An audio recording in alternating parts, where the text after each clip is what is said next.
But here's what he did. Rhyme it. Do you know how to rhyme it? Oh, please just rhyme it. Then he really gets into it. Do you know how to rhyme it? Yes, of course. sir. We will you don't even have to think rocking about it. So let's rhyme it today. Rhyme it. Yes. We are gonna rhyme it. Just rhyme That's it. where he just ran down. Everybody. I'm not going to remember any of it. That's good. That's the way to go. All over the Rams today and rhyme it. I mean, now he's like on his feet. How are you guys? Whose house? Wow. Rhyme it.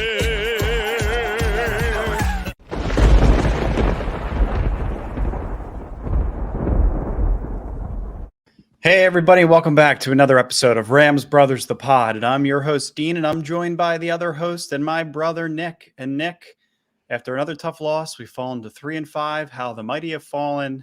How are you tonight? Well, could be better. To lose in such heartbreaking fashion like that, and then all day see how Tom Brady is the GOAT. I mean, every time I think about losing this year, it just makes me so much greater that they won last year. Yeah, every single time. Every single week. If they lose, it just reminds me of how lucky, how fortunate we were last year for everything to happen. And then on the Tom Brady being the GOAT thing, it's weird because if you win that game, you're talking about how you just beat Tom Brady, the GOAT, and your season's back on track. And it's amazing what 3-5 will do to you, what an actual loss did, and the mindset that it instills in all fans and the media, and just completely changes the narrative on what it potentially could have been. And it was an opportunity, Nick. I feel like they had control of the game. It was an opportunity to get the season back on track. But there's too many holes on this team, on the Bucs. I mean, it was just an ugly football game. The Bucs 6 drops. It looked like more. They were horrible as well.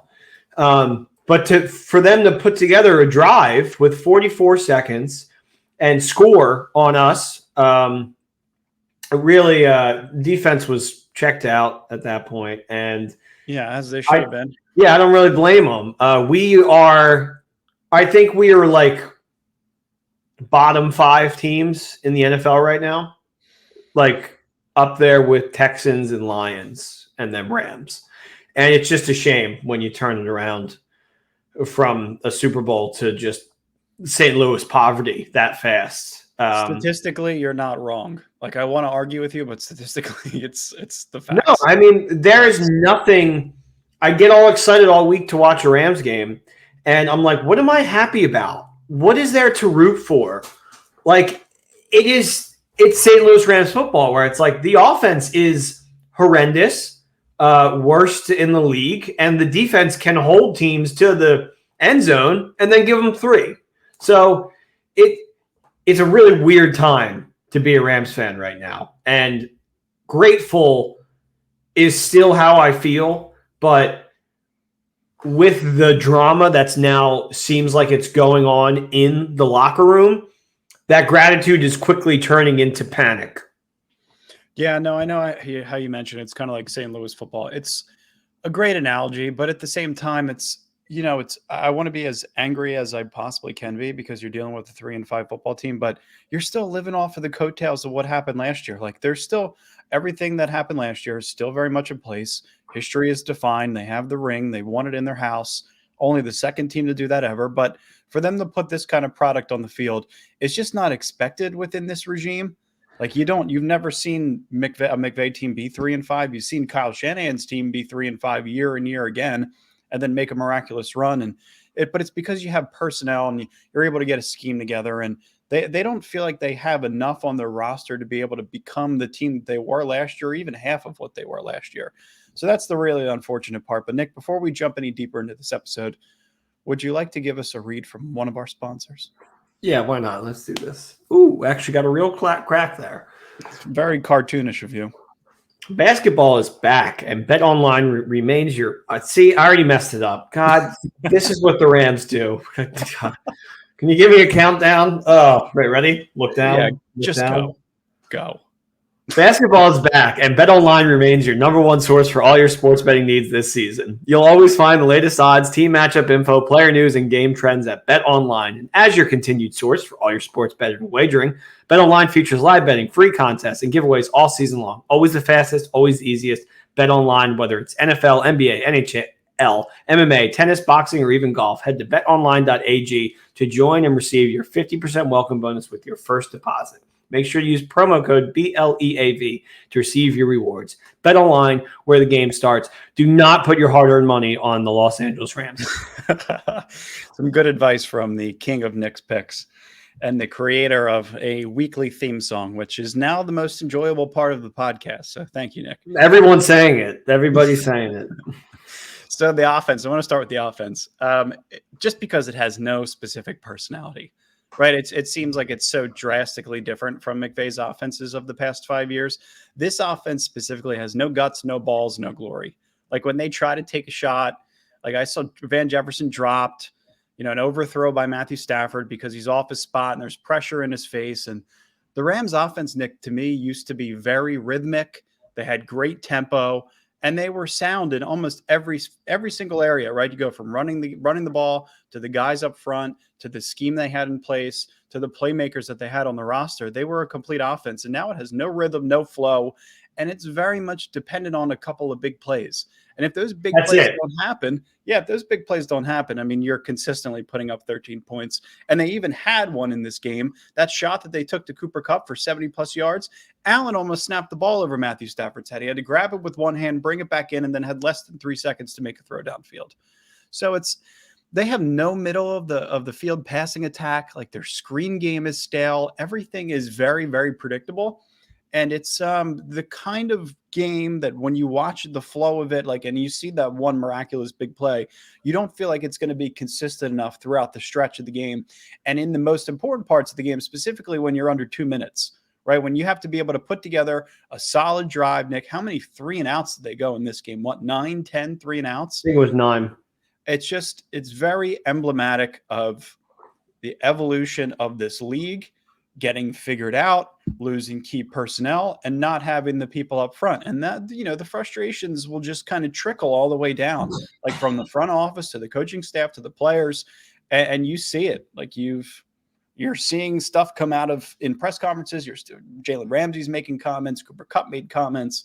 It's an uncomfortable position to be in. Yeah. Something that just popped in my mind. You remember paint by colors when you were a kid? Very easy, fill in the lines. It's like the picture's there and you just fill it in. Yes. I feel like we are dealing with McVay by colors. I am seeing the rudimentary elementary school version of what a masterpiece his offense used to be. Because it has all the workings. It has the jet sweeps. It has the abandoning the run game. It has it all. And yet it feels like there's zero creativity. There's no help from the offensive line. And then anytime you do have momentum, any kind of momentum, you immediately throw it off by doing something like stop running the ball after you get 3 great runs into the end zone and then 3 pass plays in a row. None of them are completions. And you settle. And on top of that, you have a quarterback in Stafford who is not making his signature sidearm cool guy throws this year. He's just not. And that's just the tip of the iceberg. That's the stuff that you can't afford to miss because then everything else crumbles. And it just feels like they really don't care. I mean, there are people there that care. Aaron Donald, Jalen Ramsey, Cooper Kupp. They are you watch the press conferences, you see them playing. They want to win these games. I see McVay on the sidelines. He looks like a different version of himself. Same with Stafford. I see no legitimacy and urgency in them at all. I saw it in the first game with McVay. He's yelling at everybody after the game. And then after that, it has been complacency. And this is a team that has thrived off not allowing complacency throughout their entire run. And now McVay is the one who's complacent. And it's frustrating. And I'm happy that we can talk about it because this has been bottled in my head for all day. Very, very, very difficult to argue with any of that. I think the Stafford issue specifically is twofold. One, it's that the running game is just not consistent, and quite frankly, it's awful. And then two, the Rams' offense is so much based around timing and allowing routes to develop downfield and having protection and, being complex and being, confusing what's going on with the opposing defense, making sure that everything is disguised and everything kind of runs out of the same motions. And those jet motions and those jet sweeps, they're incorporated in key moments. And it's not just one specific reliable play that is the only way to get your run game going. And that's why it's so frustrating, is just because, one, the complacency, which it seems like they've fallen under. Two, it seems like the offensive coordinator isn't helpful whatsoever. And the offensive coordinator that was good and was a part of this team is now Minnesota and is 7-1. 7-1. The Cam Akers saga, which I feel like just kind of dragged the entire team down and felt like there was an obligation to give him carries in this game when you didn't necessarily have to, which threw off the whole flow of, like, running backs are all based on getting the ball and getting in rhythm and getting hit and then taking that flow of the game and just kind of incorporating it into their style. And that's what you're not getting, because there's no consistency in play calling. It's just really just a mess of an offense. And the offensive line is putrid. Like, you're watching guys like Bobby Evans, called him the liability yesterday, like the Olay, where it just looks like he's just, there's no skill there. And combine that with the fact that there's no effort and just looks like confusion. I mean, it's very, very easy to get aggravated with this offense. So I understand where you're coming from. And week in and week out, you know that you have a poor offensive line. Draw up schemes to get the ball in Stafford's hands fast. You understand. I mean, this league is about growth. And like you said, all the Rams plays of prior, it's a lot of development. It forces the defenses and the safeties to not know where, the ball's going, so Cooper Kupp can get open deep. And if you don't have time for that, you have to mix it up. And that's the complacency, and that's the huge frustration from me, from Jalen Ramsey, from Cooper Kupp. It's coming from inside the building now. And I just don't feel like McVay really has his heart in it this year. I think they got kicked early, and then they just haven't responded. It's like, you got punched in the face and you walked away. Yeah, there's some legitimate stubbornness, I think, that's going on with McVay. And when you have a plan and then you get punched in the mouth and you can't recover from it, like, I feel like they had a legitimate plan up front, at least one that they sold to us, where they told us that Joe Noteboom was going to step in, fill in for Andrew Whitworth with next to no drop-off, which is something that, man, I had to be freaking crazy when I believed that. That was just so ridiculous. I mean, we were high. I was high from February until September on a Super Bowl, so... Oh, I thought you meant the other thing. Okay. That's, I don't know what kind of Bill of Rights I was sold on Joe Noteboom, but it was a lie. And then, the left guard, David Edwards, just 2 freak concussions in back-to-back weeks, was put on the IR. And then right guard Logan Bruss is supposed to be the guy that fills in out of Wisconsin for Austin Corbett. And, I really liked Austin Corbett. I thought he was serviceable for 3 years. He won a Super Bowl. He was always healthy. He was big up front. He was complimentary to Allen as he was developing. And then, you just let him go walk to the Panthers because the price they paid was too high. And Logan Bruss gets hurt within the first snap of his career. And, then there's no plan. And not many teams should have a plan after that many guys go down. But this is the league that you're in. And considering how much injury luck you've had over the past 5 years, you should expect some of these things to eventually happen. If the Rams do, and I was reading this from Jordan's Twitter as she was, there was a press conference with McVay recently that they just went through, and he was talking about potentially rotating in another player in the interior offensive line. That's 9 different starting offensive line units throughout 9 different games. So that's an excuse. Yep. Well, it's an excuse, but at the same time, I mean, it's almost an impossible formula to win with. And you compile it with the fact that there's no legitimate commitment to the run game. Like, you see 24 carries on the box score, 12 to Henderson, 2 to Brown, 5 to Akers, 3 to Kopp for 1 yard. And Matthew Stafford gets sacked twice. So gets, considered on it's not actually a carry. So that's, I don't know, the run game and all the moving pieces on offense, and the fact that it's this whole McVay offense in general seems like it's just fallen stale, like a box of old Frosted Flakes that's sitting in the back of the pantry. That's And where then- where my frustration lies. Just to speak on the stubbornness of this team, which is clearly apparent, something that I didn't even think about a couple weeks ago. The trade deadline comes up, right? Mhm. And who do they go after? Just giant superstar playmakers. Burns, CMC. Did you even try to get anybody on the offensive line that you could have brought in? I mean, address the problems that are clear and apparent. Run game, but still, without an offensive line, it's going to be really hard for Christian McCaffrey to even get out there, get started.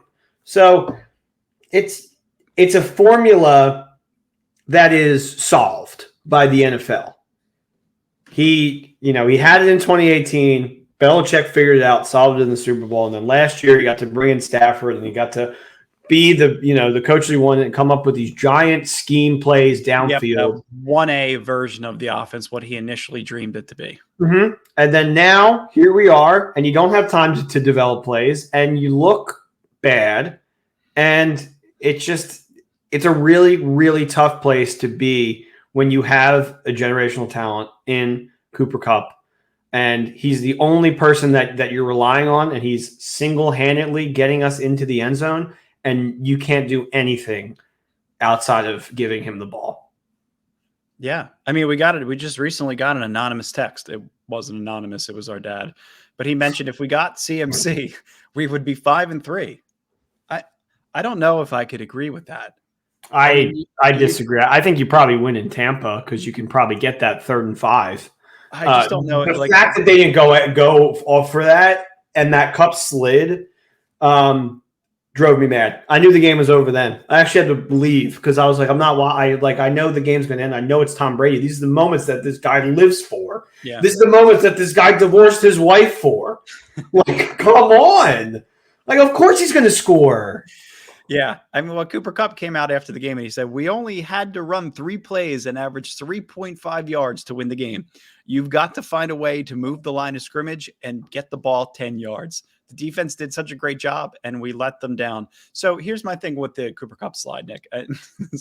A great comment you made on Tom Brady there. But aside of Brady and Cooper Kupp sliding at the end of the game, another player has the highest of high football IQs and knows exactly what to do in every single situation. Is that his fault that he has the ball in a jet sweep and the play call actually forced him to go towards the boundary when he's trying to not get tackled out of bounds to stop the clock? You're giving this guy too much to process in real time. Yeah, I guess the simple explanation is if you get the first down, you're good.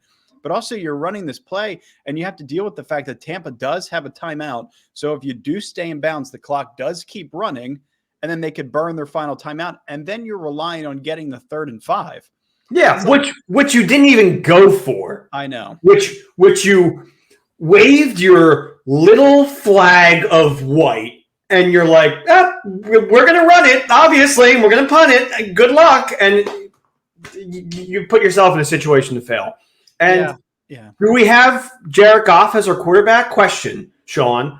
Did you not get the guy that you wanted to get for these situations? And then you go out there and you run the ball because you don't trust the people that you have.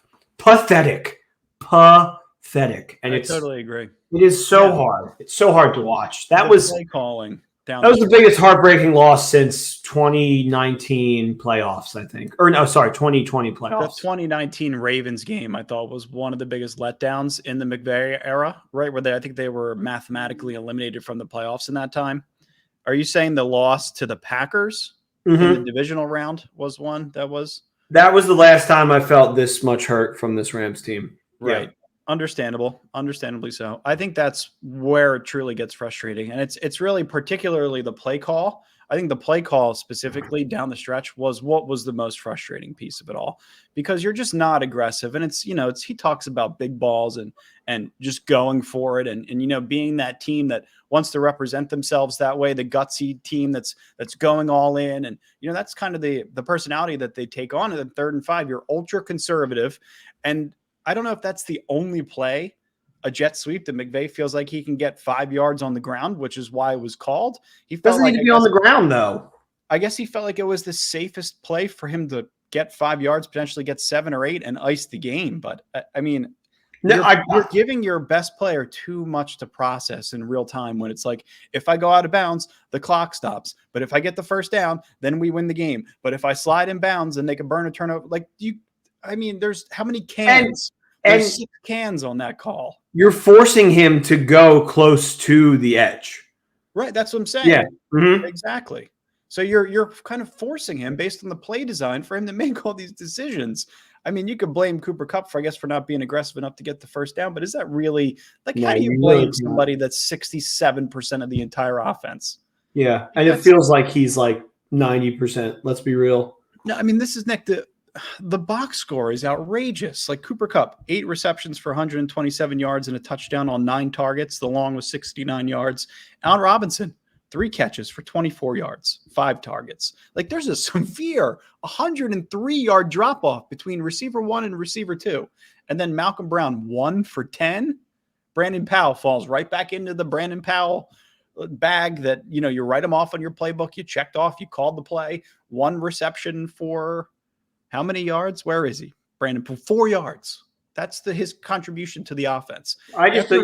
And he took the opening kickoff, Nick. He's trying to run over people at 5'7" and 180 pounds. Like this guy's begging to have the ball in your offense, and there's nothing that you can do in terms of creativity to get it in his hands. No, it's alarming. It's weak, really. I mean, even it's at the point where I'm begging you to give Skoranek the ball to change things up. like that's where we are, which is absurd how we've gotten to that point where I was like, I don't want somebody like this carrying the ball. And now it's like, for the love of God, be creative. Yeah, but there was a point in the season where it felt like that scheme was somewhat working, right? You have it was working against Carolina and Atlanta. Arizona and Atlanta, right? But this defense is nothing to write home about. You had a legitimate opportunity to break the game open in multiple opportunities, especially on the carry where Henderson went for 23 yards and they were down on the 4-yard line and they went pass. So frustration. I mean, and then you got to watch Brady win, crush dreams, and then Mahomes the game after, crush dreams, and it's like. Well, I mean, I think this should put some things into perspective here for a second because we are very down on them right now. Let's go to our friends in Wisconsin for a second. Look at the Packers. Yeah. Same model, old experienced vet quarterback, playing with like pieces that are half of what he had last year. And you start the year and you're just like, all right, let's figure it out. Like we have this, we have so much strong ego and mind power in this room with LaFleur and McVay that we are fine. And we got our guy, we got the quarterback. We can't have a losing season. 3-6, lost to the Lions, and no Super Bowl win, no NFC championship to even hold your hat on last year. They lost to the Giants, the Jets, the Commanders, and the Lions. I don't know if you could 4 weeks. And those are some of the most poverty franchises around. Of the last 15, 20 years, besides the Giants. I mean, of the last years of like a lifetime. You know what I mean? Like take out the Giants, but over the last couple of years, obviously them. But geez, that is bleak. And, we can still chalk it up as hangover and, things aren't like over in LA. It's not like next year this is going to be the identity of our team. But you wait so long for this as a fan and you come into the year with great players like Aaron Donald, who had a great day yesterday. And you just get yourself ready for all these games and you want to be worrying about January football. And maybe we are a little spoiled now because, if I'm talking to myself from like 7-8 years ago, I like me from back then would be like, what do you like? You won the bowl last year. Like, right. Like take the year off, like stop letting it control your life.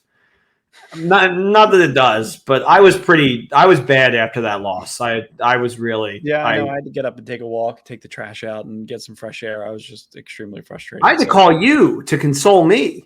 I was like, Dean, I need to. I got a call from our father, and then I got a call from you. So I guess I'll take the badge of honor as Mr. Logical and down to earth, but I was freaking the hell out. Okay. Before we move over to the defense, quick break. Liquid death. Nick, do you have a liquid death on you? No. No. Okay. I don't either, but that's sorry. Okay. What? I put you on the spot. It's fine. There's a new water brand out there, and you may have heard of it. You may have not. It looks like a tall boy, but it's actually just a mountain spring water that's available in still, sparkling, and 3 flavors. It's Liquid Death. There's something about drinking water out of a can. It's extraordinarily refreshing. You could fool whomever it may be. You could bring it to a party, put it in a brown paper bag, and start slugging it. Everybody's going to be like, what the hell are you doing? Are you drinking a 40? Nope. Let me pull the bag down. It's actually a Liquid Death. I wish I had one in my hand right now because I'm awfully thirsty. You go get a Liquid Death at your local Whole Foods, Ralph's, Albertsons, Vons, or 7-Eleven, or find a Liquid Death at a retailer near you with the store locator tool at www.liquiddeath.com/LAFB. Here it is right on your screen. Okay, Nick, the defense. Do you want to start it off with the defense? I mean, bend, don't break, force no turnovers. What other nicknames can you give them? Well, I think the defense played amazing yesterday. Good. I think they did a really good job. The Bobby Wagner performance on that kick. I know that's special teams, but that's Bobby Wagner stepping up for the team. The defense felt like they actually wanted to be there. Aaron Donald is still a beast, stopping the run game well. There was a dropped pick 6, which just the Rams just can't help themselves on defense, dropping these clear balls that hit their hands, and it is oh my god, it is ever so hard to watch. Was it the Kendrick one that you're referring to? Was it Donald? No, it was the Kendrick one. You know what? Kendrick was a receiver coming out of high school, going into college. And, that's just those are the kind of guys and players and plays that you have to make when you're put in that situation.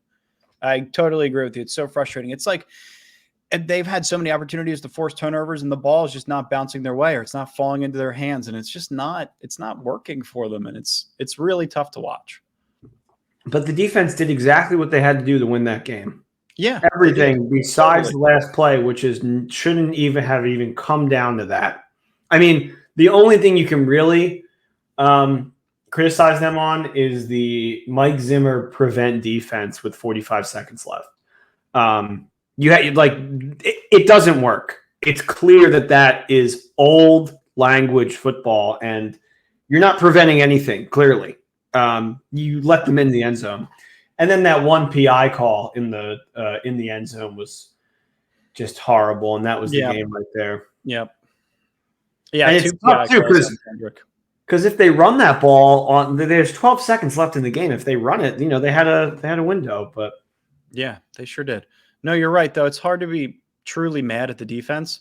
The offense is so amazingly bad, but it feels like they very much have this. It's like St. Louis.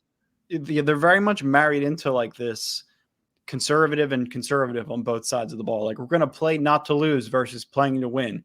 And that's why it's so frustrating. Like when you see that prevent, you see 10 yards off, you see the soft coverage, the zone coverage. Like it doesn't feel like you're truly taking any shots to pick off Tom Brady or to pin your ears back and rush the passer and really let your personnel do its work on the back end. And that's what's really frustrating. And, it's Floyd, it's Hollins. Like our 2 edge rushers don't get any pressure whatsoever. Like Gaines has been rotating in and out with Copeland. Kendrick and Rapp are both problems. Like those are 5 starters, 3 in the front, 2 in the back that you could probably replace or upgrade. But because they have no pass rush whatsoever, like it's making these defensive backs' jobs a lot harder, even when you are in a 10-yard pillow. So that's what's difficult is the Rams' only sack in this game, Nick, came on a stunt where Aaron Donald just consumed the entire right side of the offensive line, and Leonard Floyd just waltzed up the A gap and was able to get a free shot on Tom Brady. Like that was it. Like they're essentially trying to just speed rush. They have no set of moves whatsoever. I commented on Twitter. They have no bag. I think that's the basketball terminology for just having like no dribbling ability, like no shot package, no nothing.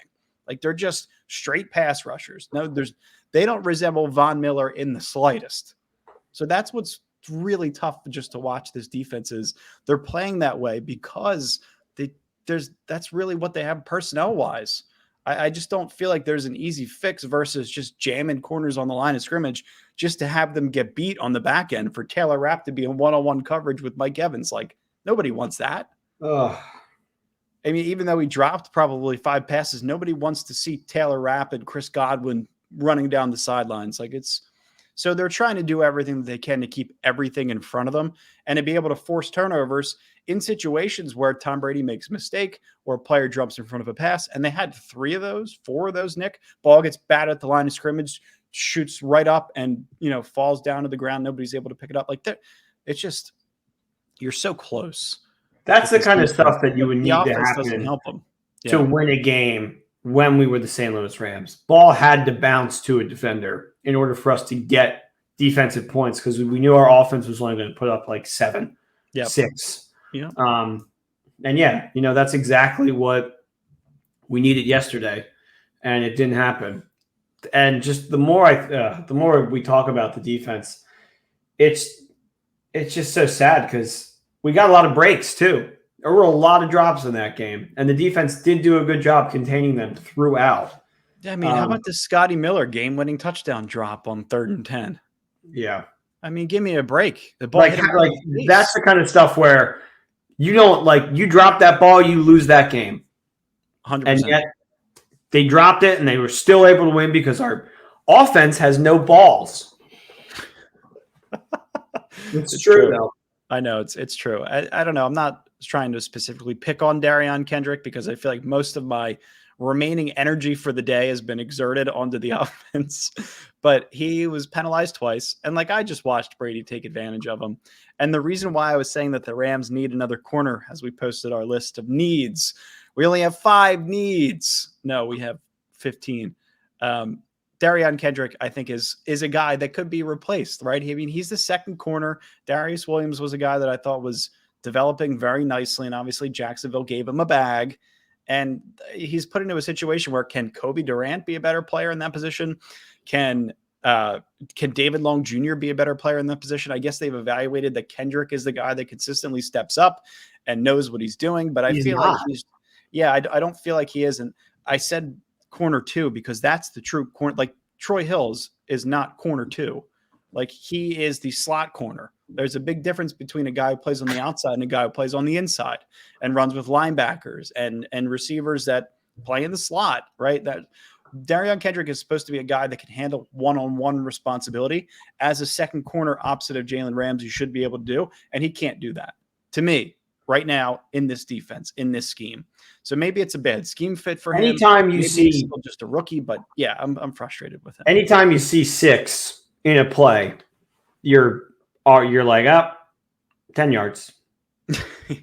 It's like he's giving it up. He's not making any play on this ball. It's going to go over his head, and that's just that. Or there's a flag, and that's tough to watch. And I know that's DB. It's a thankless job, and it's going to be really hard to make an impact because most of the time you're not even going to see them if they're doing a good job. Yep. But a lot of mistakes, a lot of mistakes, and the clear glaring hole on the defense. So that's why the unit wasn't able to produce the win. But it really shouldn't have come down to him. So it's kind of a little unfair to be picking on him, honestly. Yeah, exactly. It shouldn't have come down to him whatsoever. He did his job, right? I mean, they did everything that they could to prevent a touchdown after that 3rd and 10 was dropped by Scotty Miller. So, and then, the PI happens on the 1-yard line and the next series and they score. And that's where the frustration sets in. But Brady, is this the defense that you wanted to instill? Just allowing Brady to drop back 58 times, sack him once, maybe touched him another couple of times, allow him to throw for nearly 300 yards and a game-winning touchdown. Is that the formula that you built? This is a team that only runs for 50 yards a game. They ran right on their number, 20 carries for 51 yards.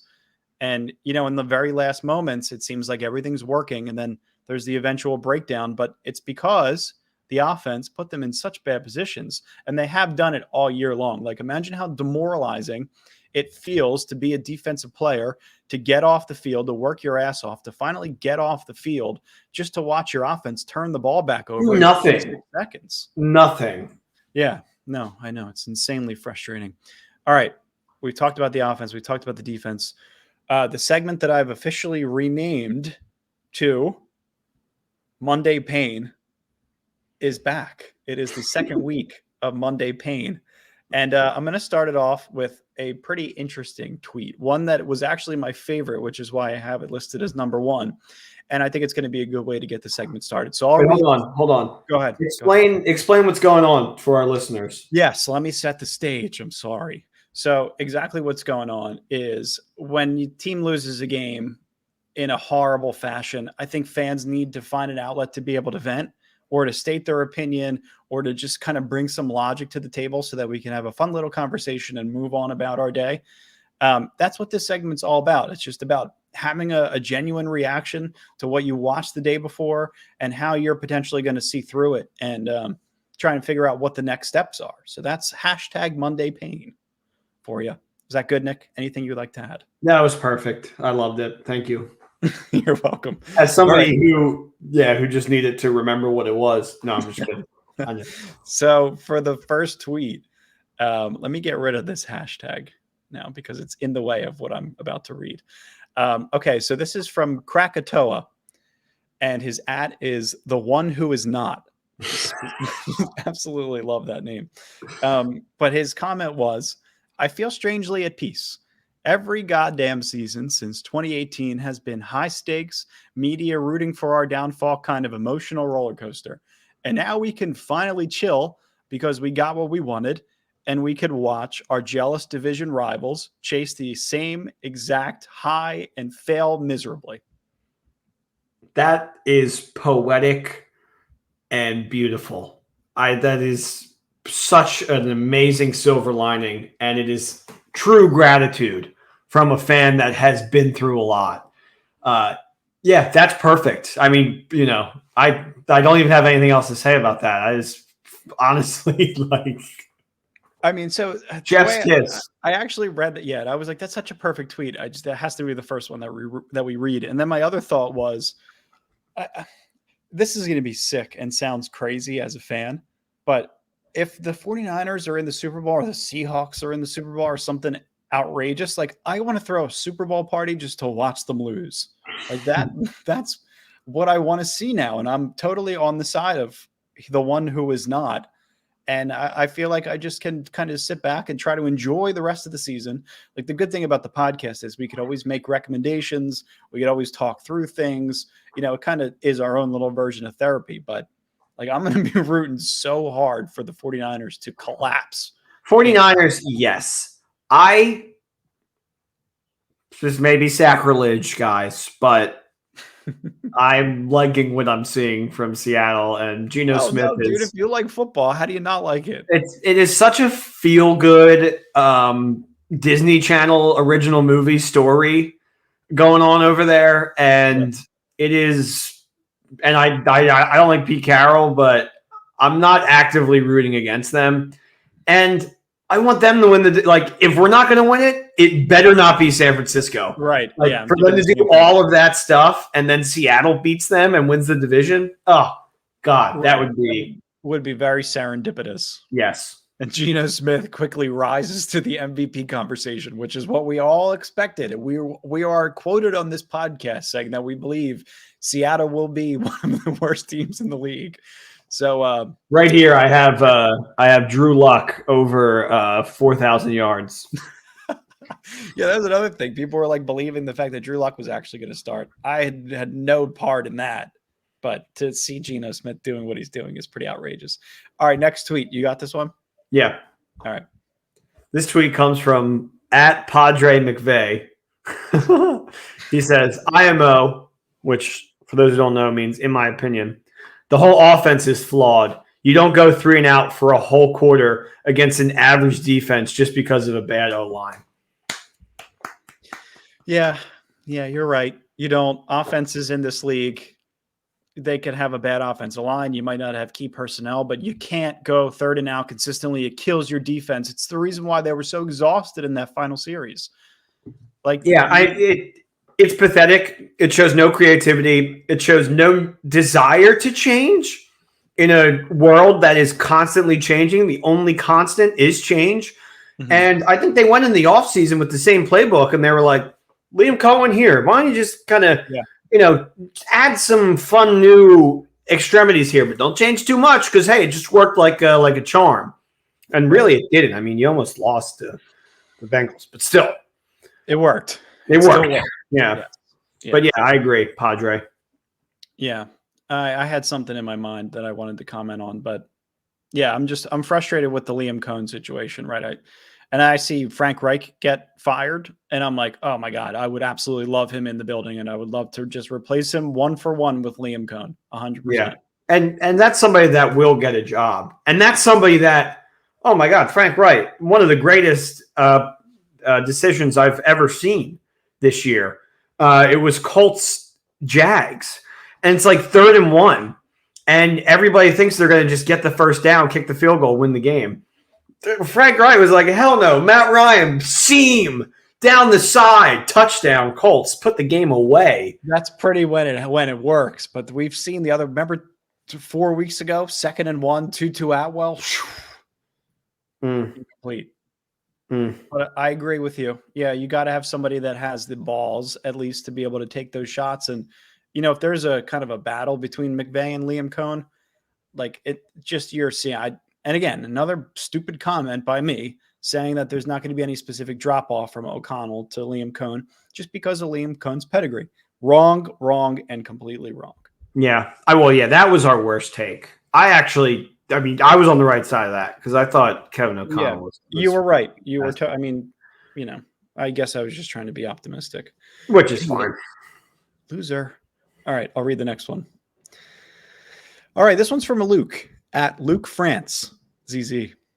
Okay, the defense. While I don't particularly agree with the soft zone, looked great yesterday. Even made a great 4th down stop to seemingly seal the game. Yep, all Aaron Donald. But McVay and his horrible goddamn play calling cost the team. He's almost laughably predictable. Screen passes and no running kills them.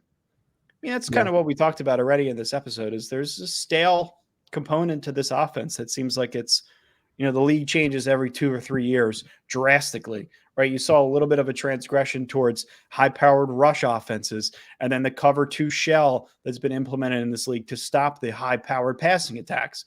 Like the offense is consistently adjusting. The whole league's consistently adjusting. And when you don't have the perfect personnel to run your perfect offense and you're still trying to implement that same offense with players who can't technically run it, that's why we are in the position that we're in right now. And let me just say this. From Facebook and Reddit today, what I mainly saw was fire Morris. And it's nice to see that like-minded Twitter followers of ours are not on that train and can clearly see that if you think that is the problem, then you are a problem because the defense does everything possible to win that game and your offense can't do where gone are the days of putting up 20 points. Yeah, I would like 30 back. Oh God. They're just laying 30 on teams like it was nobody's business for 5 years. Yeah, this is kind of partly what we deserve. Sure. Usually after you win a huge bet, you lose the next 7. So, yeah. Oh, what this just popped back into my mind with the offense. It feels like on the 3rd and outs consistently. You ever turn in an assignment for school and it's not complete, but the due date is rapidly approaching, and you're like, I got to get this in. That's what it feels like when they're getting in play calls because everything's last second. Everything goes down to 1 on the clock. You see Bobby Evans reach out his arm for the silent count, and then the ball snapped, and it's just free pass rush. There's no disguise. There's no. It's really, really difficult when you're just kind of operating in this seemingly panic mode for plays and series on end. It's tough. Okay, the next one. You got this one? Yeah. This is from Crispy at Crispy. Hey, please, people need to stop complaining about the defense. Yeah, there we go. Offense needs to score points and keep our defense off the field. 8 out of 12 drives ending in 3 and out is inexcusable. You said it. Hard to argue with that at all. It seems like there is a constant theme of frustration with Sean McVay right now. The man who turned down Amazon and maybe is thinking, should I give them a call to see if that offer is still on the table? Can I still take your $55 million? He has always needed some help. Always. He's always needed a Matt LaFleur, or he's always needed a Brandon Staley, or he's always needed a Kevin O'Connell. Like you can't put all this on one single coach. Like you got to, some play callers call plays from, up in the booth. Some guys, are calling plays down on the field next to their coach and they're totally in rhythm. Like I watched it. Did you see Liam Cohn? They did a cut where him and Stafford were talking. Liam Cohn goes like this. Oh, and then puts his hat back on. Like, Didn't see that. I only saw it for a couple of seconds somewhere in between the first and second quarter. But like when you see your offensive coordinator do that, it just looks like he's in over his head and should probably be back in college at some point. Just saying. That would number 1 to number 32. Yeah, I mean, just think about who we brought in the building, right? And that's who we brought in. And that's a huge reason why we're now 32. Yeah, late in the game in terms of, winning the Super Bowl and then not having to look for O'Connell takes a job. And then you got to look for a guy in March and April when you're still hungover from the Super Bowl. Like I think there's something to say about losing your guy the very next year. Because after they lost Staley, it wasn't like, oh, wow. There was that season where Staley was like potentially coach of the year and the offense or the defense wasn't where it should be. And, it was like, oh, shit, where's Staley? Like he was the reason, number one. First 6 weeks of the season last year, it was a little bit skeptical, right? It was completely different from Brandon Staley's methodology. They changed a lot about the defense. Yeah, big time. And personnel change too, as it does every year. All right, last one. Just you? Yeah. Ron Karras at High Desert Ron. # Monday Pain. This is in here because he used the hashtag correctly and also because he's a fan or he's a 56-year-old fan. Like his comment, I'm a 56-year-old fan. It's been a long time that I got so aggravated by a Rams loss. I understand the offensive line issues, but bench Evans. He's a complete liability. McVay needs to get out of his own head and not be so predictable with the play calling. I mean, I think that one kind of takes us home. Right. Yeah. It's everything that we've said in this episode. Somebody that's been watching football for over 50 years. It's, and shout out to Ron, because I know Ron is a 2-time cancer survivor and a tough guy. So we love you here at the pod, Ron. But, just smart thinking. I think the Rams technically have some really smart fans. I guess technically isn't the terminology that I should use, but there are some very smart followers of the podcast. There are some people that are very, very, very in tune with what's going on from a week-to-week basis. We very much appreciate you guys. I sent this tweet out and I checked it in 3 minutes. I didn't see any comments. I was like, is everybody just too pissed off to comment? And then they started rolling in. So thank you guys for being a part of the segment. These 5 tweets were the best, in our opinion, that we were able to read. So thanks for keeping us sane, talking us off the ledge, following the pod, and being committed Rams fans like us. Ron, we love you. Also, if you didn't make it this week, guys, like if you didn't get on # Monday Pain, like, I read every single one of them. I just appreciate you guys just, also having to go through a little bit of therapy together. So yeah, thank you guys for being a collective AA meeting, essentially. Yep, it's a good group therapy session. What else? Stuff is falling out of my brain today. All right, one more thing before we go.